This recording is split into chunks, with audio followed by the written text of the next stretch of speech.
Bismillahirrahmanirrahim. Assalamualaikum warahmatullahi wabarakatuh. Para jamaah Al-Asraniyah yang selalu dirahmati oleh Allah, amin ya Allah ya Rabbal Alamin. Itu ya yang selalu kita harapkan kepada Allah akan rahmat, rahim, rahman rahim, kasih sayangnya Allah yang Allah berikan kepada kita.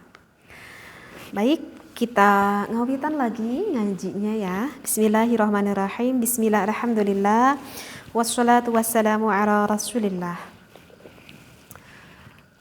Secara normalnya Allah memberikan rasa nafsu birahi terhadap seseorang, ya. Dan memang secara alamiahnya, secara normal itu yang dikehendaki oleh Allah. Dan sebetulnya itu bisa menjadikan suatu hikmah, bahkan kalau kita mensalurkannya terhadap yang diridhoi oleh Allah, ya berarti lewat pertikahan, maka hal itu akan menjadikan suatu ibadah.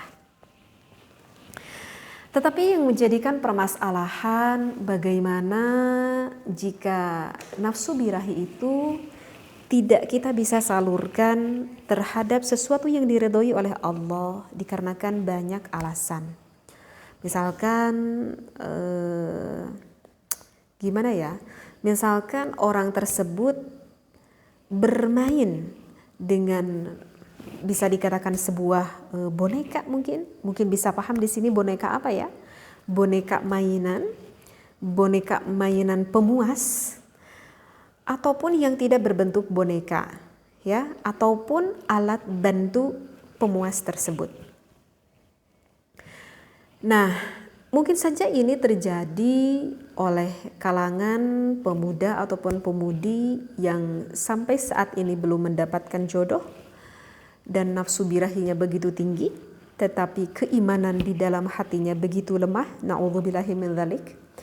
Ataupun hal ini mungkin saja bisa terjadi sudah punya pasangan, artinya sudah punya suami ataupun sudah punya istri, tetapi dengan satu situasi, dengan berbagai alasan, mungkin salah satu alasannya dikarenakan LDR, mungkin dikarenakan jauh dengan istrinya sehingga pulangnya itu 1 tahun sekali, sehingga tidak ada cara yang lain daripada aku berzina misalkan, ya sehingga aku menggunakan boneka ini. Nah, yang menjadikan pertanyaannya, ini pertanyaannya ya, bagaimana kalau misalkan ada kasus seseorang yang melakukan hal ini, misalkan laki-laki nih, cowok gitu ya permasalahannya. Gimana kalau misalkan seorang laki-laki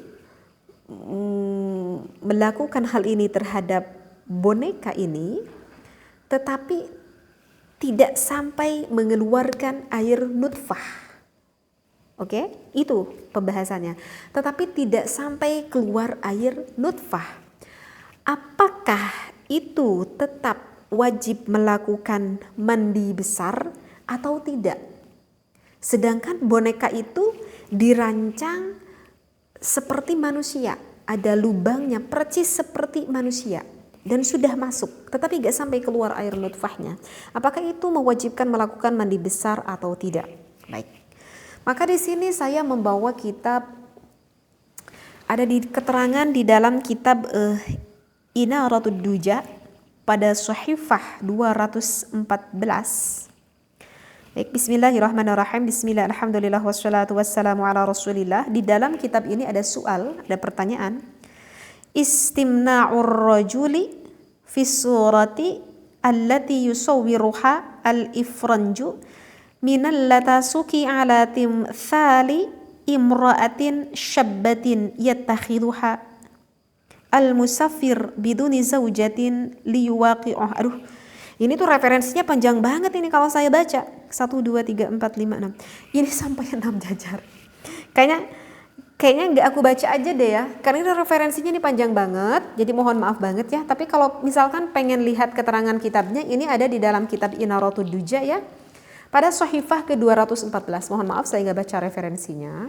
Jadi kurang lebih begitulah pertanyaannya. Maka jawabannya, apakah wajib melakukan mandi besar atau tidak? Maka jawabannya, dikarenakan tidak mengeluarkan air nutfah, maka tidak mewajibkan mandi besar. Loh, kenapa teh gak mewajibkan? Itu kan tetap masuk. Bahkan itu bentuk bonekanya itu mirip banget. Bahkan pernah baca di artikel, katanya kalau mau beli boneka itu, mukanya itu bisa dipesan sesuai permintaan kita, ya. Misalkan mukanya itu pengen mirip banget dengan istri kita, atau mukanya itu misalkan pengen mirip dengan artis misalkan yang begitu cantiknya misalkan, bisa seperti itu gitu. Bahkan boneka itu dibuat semirip mungkin seperti manusia, bahkan maaf ya, bahkan mempunyai lubang percis seperti manusia. Tapi kenapa ini kok tidak mewajibkan untuk melakukan mandi besar? Karena begini, karena kalau tidak salah tuh di dalam Majmu' Syarah Muhadzab karangan Imam Nawawi, tapi saya tidak ketalar itu referensinya, tetapi saya masih ingat banget di dalam kitab Majmu' Syarah Muhadzab bahwa yang mewajibkan memasukkan hasyafah ke dalam farji, yang dibahasakan farji itu adalah yang pertama, yang mewajibkan melakukan mandi besar.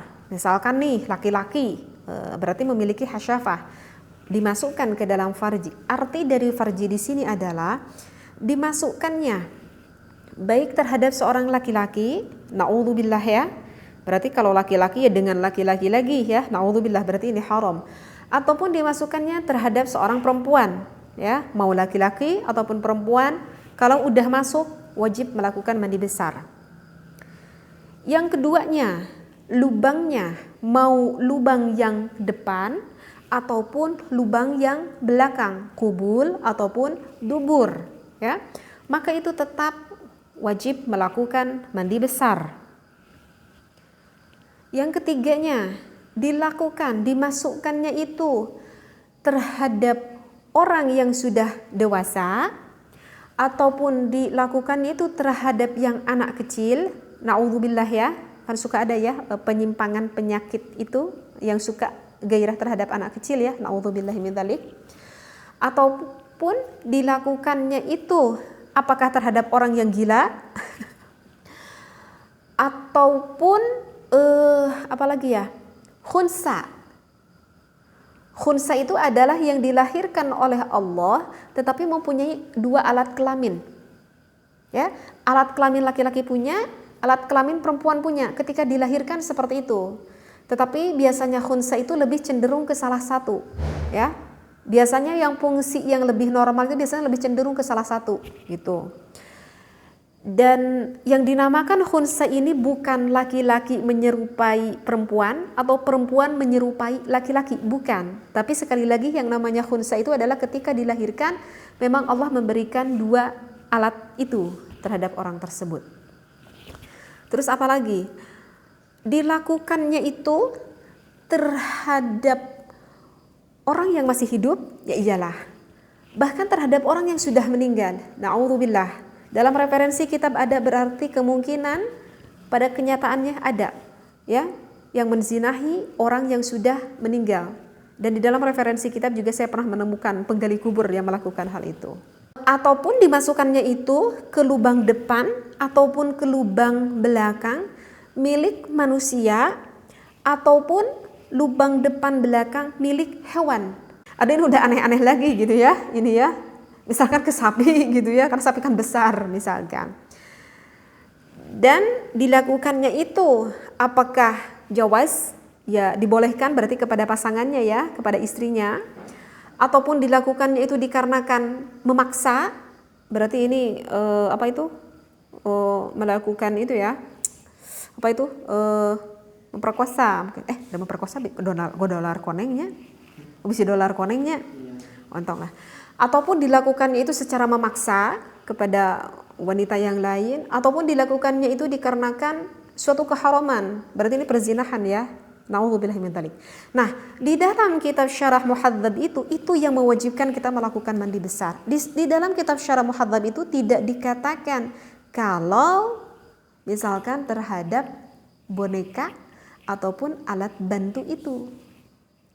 Ini semua menunjukkan adalah khusus untuk hayawan, sedangkan boneka adalah benda mati. Oleh karena itu tidak mewajibkan untuk melakukan mandi besar. kecuali ketika melakukan hal itu terhadap boneka ataupun alat bantu yang lainnya sampai mengeluarkan air nutfahnya, baru itu mewajibkan mandi besar. Dan mungkin para jamaah Al-Asran juga sudah mengetahuinya bahwa hukumnya itu adalah apa? Ya, hukumnya itu adalah diharamkan. Sekali lagi, jika kalian bergaul dengan boneka ataupun alat bantu apapun itu, LDR lah alasannya, tetap sama. Hukumnya diharamkan. Semoga Allah selalu melindungi kita dan semoga Allah selalu menjaga baik akan pasangan kita, sehingga di dalam kita berumah tangga bisa saling memberikan keindahan kepada pasangan kita masing-masing. Wallahu a'lam wa billahi taufiq wal hidayah. Wassalamu alaikum warahmatullahi wabarakatuh.